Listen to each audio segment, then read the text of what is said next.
Quels sont les 5 signes qui montrent que vous êtes réellement un prophète?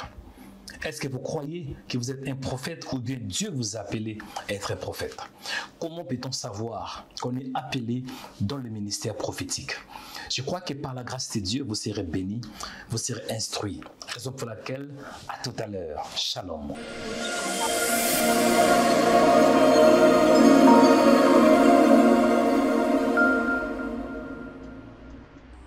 Bienvenue dans cette vidéo et que mon Dieu vous bénisse abondamment, que la paix, que la grâce et que la faveur de Dieu vous accompagne. Vous êtes connectés au bon endroit et au bon moment. Bienvenue dans ma chaîne de Joel Onekanda Ministries. Je m'appelle Joel Onekanda, votre frère dans le Seigneur. Aujourd'hui, Dieu m'a mis à cœur de vous parler de 5 signes qui montrent que vous êtes un prophète. Ça peut être que vous aspirez au ministère prophétique. Ou bien ça peut aussi être que Dieu vous a appelé dans le ministère prophétique et vous ne savez pas cela. À travers cette vidéo, je crois que vous serez édifiés et vous serez surtout illuminés à travers la parole de Dieu. Si vous êtes connecté pour la toute première fois, ne manquez pas de vous abonner. Abonnez-vous en cliquant sur la cloche s'abonner. C'est alors que vous serez informés. Et surtout, si vous êtes là, vous voulez soutenir cette chaîne, pourquoi pas aimer la vidéo, partager et ne manquez pas de laisser un commentaire. Amen. Que Dieu vous bénisse. C'est parti. Quels sont les 5 signes qui montrent que vous êtes un prophète? Avant que je puisse commencer à parler de 5 signes, c'est important quand même de faire une petite introduction et une petite analyse sur le plan étymologique.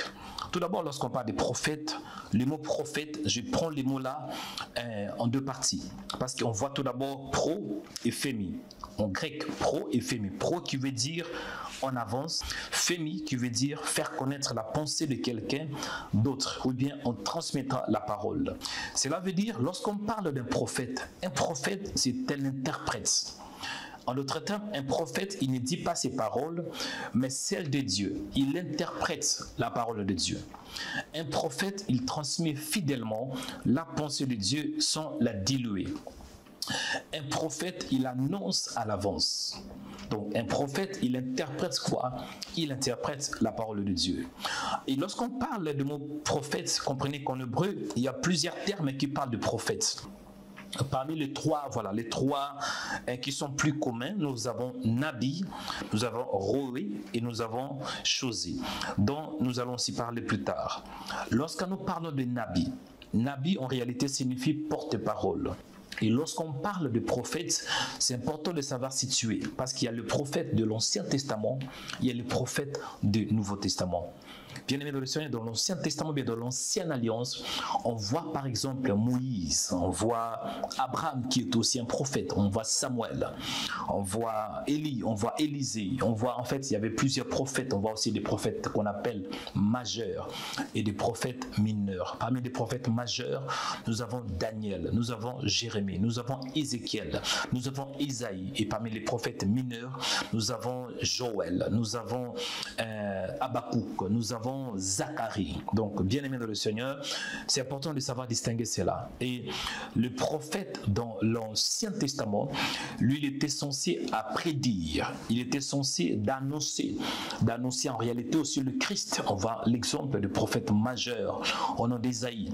Isaïe annonçait l'arrivée du Christ en disant: un enfant vous est né, un fils vous est donné, et la domination reposera sur son épaule. On voit aussi Moïse qui annonce aux enfants d'Israël en disant: Dieu va susciter un frère parmi vous, il vous parlera de sa part, écoutez-les. Bref, le prophète de l'Ancien Testament, il prédisait, ils annonçaient en réalité aussi des Christ, ils annonçaient des choses à venir. Et dans la Nouvelle Alliance, quand on parle des prophètes, comprenez que les prophètes de la Nouvelle Alliance sont censés à édifier, selon Éphésiens chapitre 4 verset 11, à édifier, à enseigner, afin de perfectionner le saint. Donc les prophètes de l'Ancien Testament, le rôle majeur, c'est tout d'abord d'enseigner, de perfectionner le peuple du Seigneur. Et parmi les prophètes dans le Nouveau Testament, nous voyons Agabus, nous voyons par exemple Jean-Baptiste, mais Jean-Baptiste était avant l'arrivée du Saint-Esprit. On voit Judas, on voit aussi Silas qui accompagnait l'apôtre Paul. Là, je voudrais entrer un peu dans la profondeur. Quels sont les 5 signes qui montrent que vous êtes un prophète? Bien-aimés, soyez attentifs à ce que je vais vous dire parce que ça va vous aider. Amen. Le premier signe qui montre que vous êtes un prophète, le signe numéro 1 est que, tout d'abord, un prophète est un messager. Cela veut dire que vous avez un message de la part de Dieu. Un message qui ne vient pas sous quelle inspiration, mais un message biblique. Premier signe qui montre que vous êtes un prophète, Dieu vous a donné un message de sa part. Et vous êtes un messager. Vous voulez donner un message au peuple du Seigneur. À part ça, vous êtes aussi un enseignant de la parole de Dieu. Si vous voyez que vraiment vous avez cette capacité, ce don d'enseigner la parole, ça peut être aussi un signe que vous êtes un prophète. Mais surtout, un prophète a aussi la capacité d'interpréter ce qu'on appelle le Névim, ou bien le livre prophétique. Le Névim, c'est par exemple le livre de Genèse, c'est un livre prophétique. Le livre de Daniel, c'est un livre prophétique. Le livre de Jérémie, c'est un livre prophétique. Le livre je peux dire peut-être Apocalypse, ce sont des livres prophétiques qui permettent à un prophète de bien interpréter. Parce que quand on parle de Névim, c'est codé, mais un prophète a la capacité de décoder, d'expliquer, d'interpréter ce qui est caché dans la parole. Amen. Daniel chapitre 9, verset 2, on voit par exemple la première année de son règne, moi Daniel, je vis par le livre qui devrait s'écouler 70 ans pour les ruines de Jérusalem. On voit que Daniel a lu, il a interprété qu'il devrait s'écouler 70 ans. Donc un prophète, c'est un messager qui a la capacité d'enseigner, qui a aussi la capacité d'interpréter le Névim, d'interpréter le livre prophétique. Pourquoi? Parce qu'il a l'esprit des prophètes. Deuxième point, comment savoir que vous êtes un prophète? Le deuxième point, un prophète, c'est tout d'abord un homme de prière et d'intercession avec instance. Bien-aimé, la plupart des prophètes, ce sont des hommes qui prient. J'ai pu m'apprendre dans le livre de Jacques, chapitre 5, verset 17. Il est écrit, Élie est un homme de la même nature que nous. Il pria avec instance pour qu'il n'ait plus la pluie. Il ne tomba point de pluie sur la terre pendant 3 ans et 6 mois. Donc, Élie est un homme de prière. Même Moïse est un homme de prière. Bref, ce qui montre que vous êtes un prophète, cela veut dire que vous aurez le désir de prier, d'être tout près du Seigneur, d'avoir cette intimité avec le Seigneur, mais surtout d'intercéder pour les autres. Troisième point, comment savoir que vous êtes un prophète? Un prophète aime la solitude et... Pourquoi? Parce qu'il est souvent mal compris.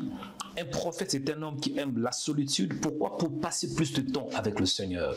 Je m'explique, on voit l'histoire de Moïse.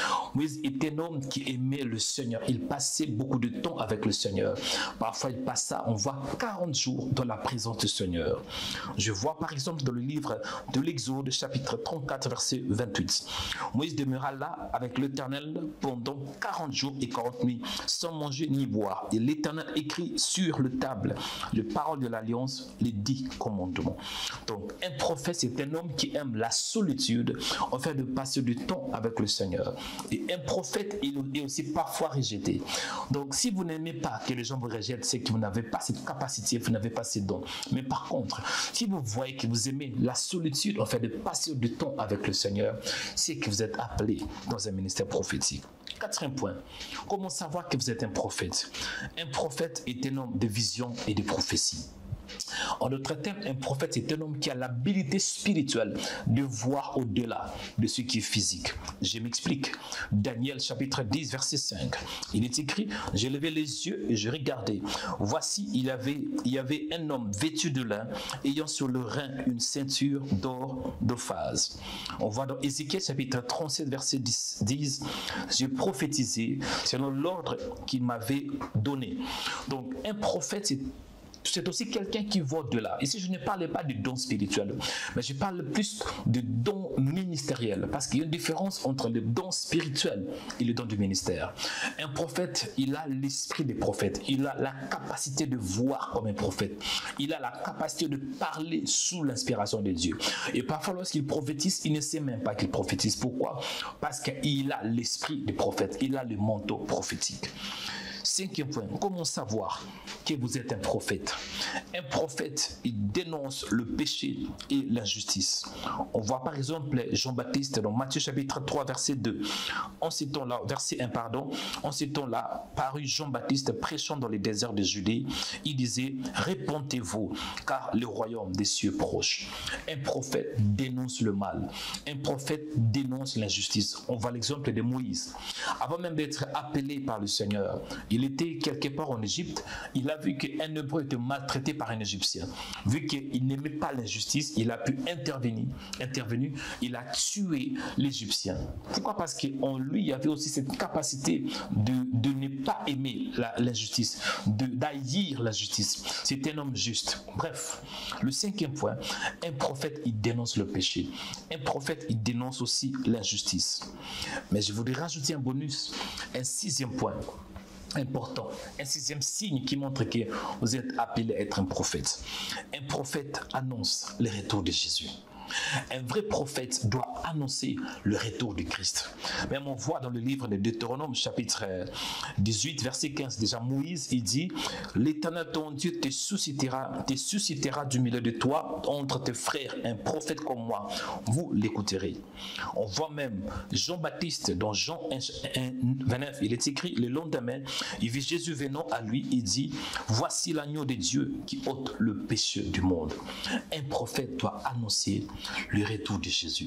Pourquoi? Parce que c'est vrai, Jésus revient bientôt et c'est à un prophète de dire pour que le peuple du Seigneur se prépare pour l'enlèvement.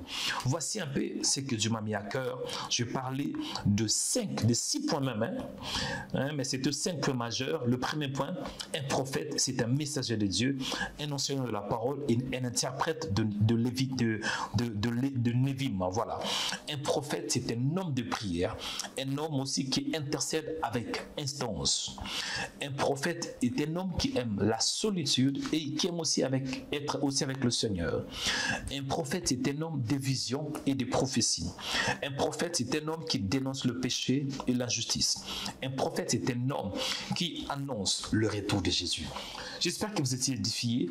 Si c'est le cas, ne manquez pas de laisser un commentaire. Laissez un commentaire si vous étiez béni. Si j'ai manqué un point, pourquoi pas laisser un commentaire. Sinon, abonnez-vous sur ma chaîne. Si vous n'êtes pas encore abonné, c'est un moyen pour soutenir cette chaîne. Aimez la vidéo, partagez et ne manquez pas de laisser un commentaire. J'espère que par la grâce de Dieu, nous allons nous retrouver à la prochaine vidéo. Que Dieu vous bénisse abondamment. C'était Joël Onekanda. Shalom.